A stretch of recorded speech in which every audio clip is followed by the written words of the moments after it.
చారిత్రాత్మక లార్డ్స్ మైదానంలో దక్షిణాఫ్రికా విజయం దిశగా దూసుకెళ్తోంది. ఆస్ట్రేలియాతో జరుగుతున్న ఈ మ్యాచ్లో దక్షిణాఫ్రికా విజయానికి కేవలం 69 పరుగుల దూరంలో మాత్రమే ఉంది.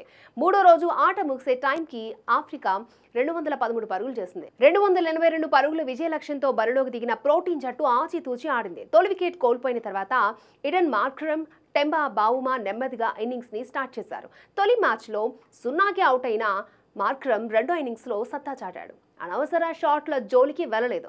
అవసరమైన చోట బౌండరీలు బాదుతూ లక్ష్యాన్ని కరిగించే ప్రయత్నం చేశాడు. ఈ క్రమంలో సెంచరీ నమోదు చేశాడు.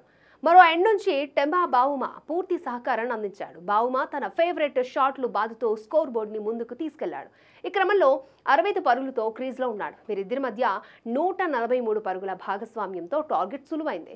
వాళ్ళిద్దరూ మరొక గంట పాటు ఇలానే రాణిస్తే గత 27 సంవత్సరాలుగా ముద్రపడిన చోకర్స్ మరకను తొలగించొచ్చు. WTC ఫైనల్లో దక్షిణాఫ్రికా టైటిల్ గెలిస్తే వాళ్ళకి చారిత్రాత్మక క్షణమవుతుంది. ఎందుకంటే గత 27 సంవత్సరాల్లో సౌత్ ఆఫ్రికా ఒక్క ICC ట్రోఫీని కూడా గెలవలేదు. దక్షిణాఫ్రికా చివరిసారిగా 1998లో ICC ట్రోఫీని గెలుచుకుంది.